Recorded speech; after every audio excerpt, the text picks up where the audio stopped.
When I was in elementary school, my mother took a correspondence course in ventriloquism. Every week a new lesson would come in the post, and she would open up the envelope and get the mimeograph sheet out. And she'd stand before the mirror and try not to move her lips when she was talking. Well, after a few months of this, my father bought her a very expensive, handcrafted ventriloquist doll. My mother never let us use the word dummy. She was very prim and proper, my mother was. And she would, we got this doll, this figure, from this woman who had been a Las Vegas entertainer in the 1950s. She had a marionette act that she performed, and she built marionettes. So we went to her house, and I remember knocking on the door, and the door creaks open, and out comes this wizened old woman who looked up like a marionette herself. And behind her, hundreds of marionettes were hanging from the ceiling. And she brought out Lennie, who became my mother's ventriloquist little friend, my brother. And Lennie was a cheeky young lad. My mother always was offended by the things he said. And because my mother, by the way, was very, very proper. Well, you would imagine that I was probably embarrassed by my mother, a 4th, 5th grade boy, his mother doing ventriloquism at the Sunday school and vacation Bible school. But I wasn't at all embarrassed because I worked for my mother. See, my mother got some corporate Christmas gigs during the holidays, and she would go and to do some children's shows for corporate Christmas parties. There would be a children's section, and she would do that, and she paid me to pull in the suitcase, to drag the suitcase in and help her. So I was very excited about that. So fast forward 35, 40 years. My mother's now 84 years old. We're in the last year of her life. She has liver cancer. And the summer has come, and she's giving things away to everyone. Well, we go to visit them, and she says, "Michael, I would like you to have," and she pulls out the suitcase, "I would like you to have Lennie." So I was excited. I went home with Lennie. I said, "Lennie, we're going to take you out for a spin." So I went to some open mic nights. And I'm not a performer. I'm not a ventriloquist performer, but I can get up and have fun with them.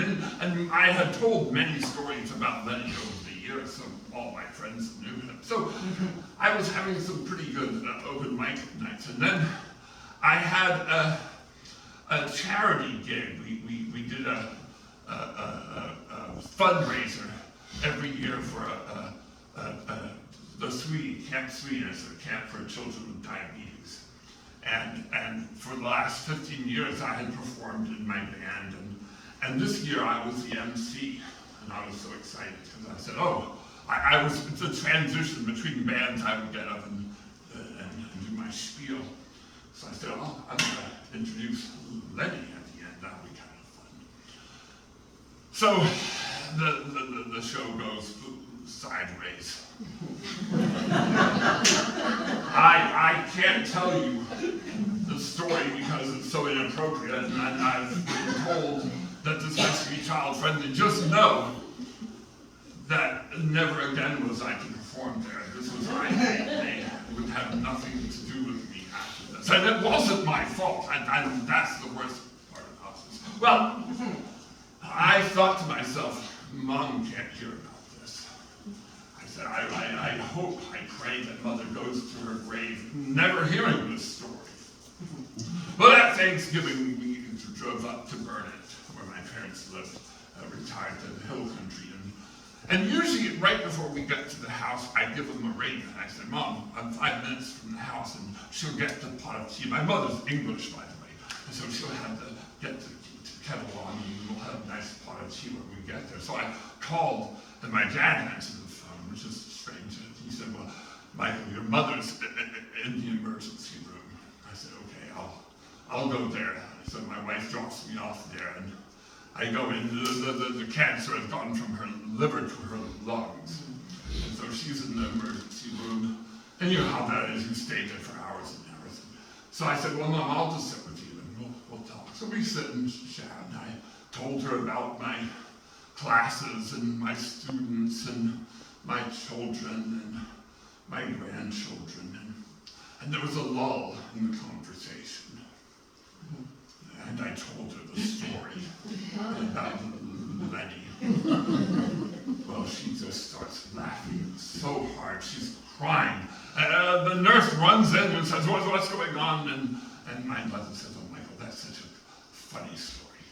Well, we get her out that night and we go home. The next morning I wake up very early and I go downstairs and no one's awake except for Mom. She's in the kitchen. She says, would you like a cup of tea? I said, yes, Mom.